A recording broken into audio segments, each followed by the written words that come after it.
Hello दोस्तों, आपका स्वागत है जीके ओशियन यूट्यूब चैनल पर। आज हम अपने इस वीडियो से हिंदी की एक सीरीज स्टार्ट करते हैं जो कि आगामी लेखपाल परीक्षा, UPP, UPSI, UP triple SC या कोई भी ऐसे एग्जाम में जिसमें हिंदी का एक विशेष पार्ट रहता है उसमें लाभकारी होगी। इसमें हम स्मार्ट स्टडी के साथ वो पढ़ेंगे जो केवल एग्ज़ाम में आता है, बाकी ऐसी चीज़ों को स्किप कर देंगे जो एग्ज़ाम से रिलेटेड नहीं होती हैं। तो शुरू करते हैं अपना आज का वीडियो और इस सीरीज को आगे बढ़ाते हैं। देखते हैं भाषा। भाषा संस्कृत के भाष शब्द से बना है। भाषा संस्कृत के किस शब्द से बना है? भाष शब्द से बना है। भाष का अर्थ होता है बोलना। तो यहाँ से सीधा सीधा क्वेश्चन आता है कि भाषा संस्कृत के किस शब्द से बना है, तो आपका आंसर होगा भाष। तब भाषा का अर्थ क्या होता है? तो आंसर होगा आपका बोलना। अगर भाषा की सार्थक इकाई की बात की जाए तो भाषा की जो सार्थक इकाई होती है वह होती है वाक्य। डायरेक्टली क्वेश्चन पूछा जाता है कि भाषा की सार्थक इकाई क्या होती है? आंसर होता है वाक्य। वाक्य से जो छोटी इकाई होती है वह होती है उपवाक्य। उपवाक्य से छोटी अक्षर और अक्षर से छोटी ध्वनि या वर्ण। तो यहाँ से डायरेक्टली क्वेश्चन आता है कि भाषा की सबसे छोटी सार्थक इकाई कौन सी होती है? तो आपका आंसर होगा ध्वनि या वर्ण। यहाँ से हम नोट से एक चीज़ और देख लेते हैं कि राम शब्द में दो अक्षर राध म और चार वर्ण र आ म और अ हैं। तो यहाँ से हमने क्या सीखा? भाषा संस्कृत के किस शब्द से बना है? भाष शब्द से बना है। भाषा का अर्थ क्या होता है? बोलना होता है। भाषा की सार्थक इकाई क्या होती है? वाक्य। और भाषा की सबसे छोटी सार्थक इकाई क्या होती है? ध्वनि या वर्ण होती है। आगे देखते हैं वर्णमाला। वर्णमाला से ही हम लोग स्टार्ट कर रहे हैं। वर्णमाला। वर्ण क्या होता है? भाषा की सबसे छोटी इकाई ध्वनि है, जिसे या इस ध्वनि को ही वर्ण कहते हैं। भाषा की सबसे छोटी इकाई ध्वनि है और इस ध्वनि को ही हम वर्ण कहते हैं। तो सीधा सीधा क्वेश्चन आता है कि भाषा की सबसे छोटी इकाई कौन सी है? तो उसके लिए ऑप्शन में ध्वनि भी हो सकता है, वर्ण भी हो सकता है। ये दोनों एक ही चीज़ें हैं। भाषा की सबसे छोटी इकाई ध्वनि या वर्ण। अगर मानक हिंदी वर्णमाला की बात करें तो उच्चारण के आधार पर 45 वर्ण होते हैं, जिसमें 10 स्वर व 35 व्यंजन होते हैं। अगर लेखन के आधार पर बात करें तो वर्णों की संख्या कितनी होती है? 52 होती है, 52 होती है, जिसमें 13 स्वर, 35 व्यंजन, 4 संयुक्त व्यंजन होते हैं। सीधा सीधा क्वेश्चन है कि उच्चारण के आधार पर वर्ण कितने होते हैं? 45 होते हैं और लेखन के आधार पर 52 होते हैं। उच्चारण के आधार पर स्वर कितने हो जाएंगे? 10। और उच्चारण के आधार पर व्यंजन कितने हो जाएंगे? 35। अब स्वर कौन कौन से होते हैं?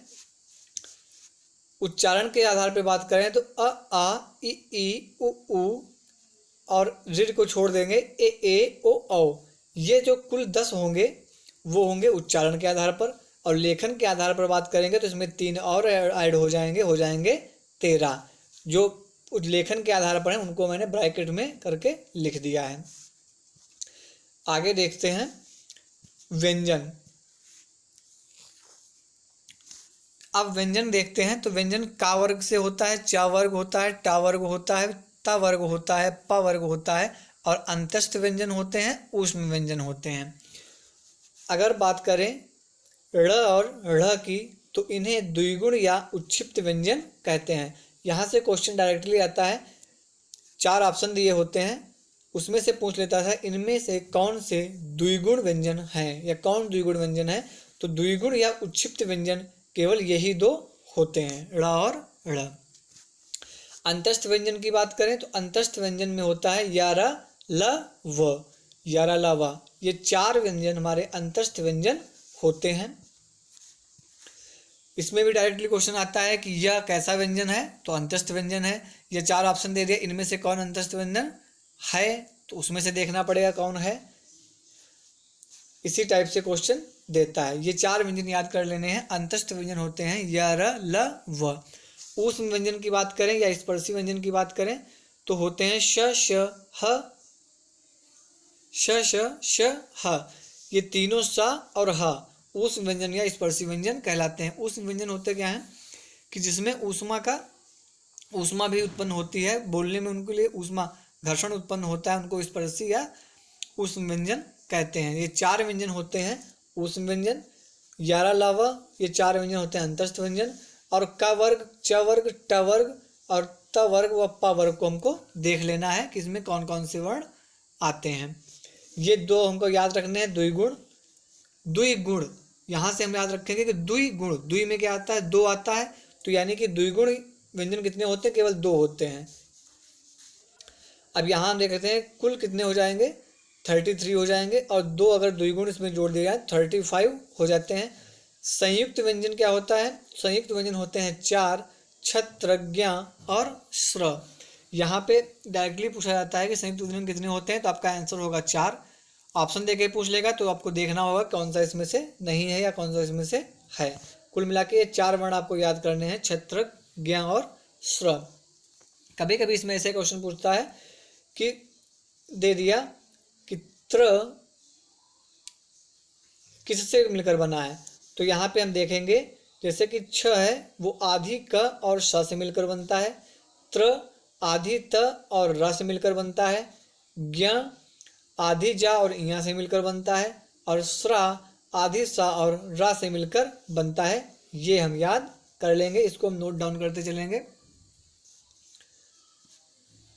तो इस वीडियो में हमने व्यंजन देखे, वर्णमाला का थोड़ा सा पार्ट देखा। अब हम अगले वीडियो में स्वर देखेंगे कि स्वर कितने प्रकार के होते हैं। उसमें हम जानेंगे कि हर्ष स्वर क्या होता है, दीर्घ स्वर क्या होता है, प्रतिस्वर क्या होता है। इसी वीडियो सीरीज को हम आगे बढ़ाते बढ़ाते पूरा कोर्स कंप्लीट करेंगे जो कि एग्जाम में आता है।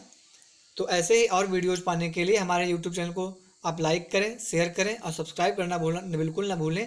तथा साथ ही साथ हमारे टेलीग्राम ग्रुप से ज्वाइन होने के लिए वीडियो के डिस्क्रिप्शन में लिंक दिया है, जहां आपको इन वीडियोज़ की PDF उपलब्ध कराई जाती है, वो भी बिल्कुल फ्री। धन्यवाद।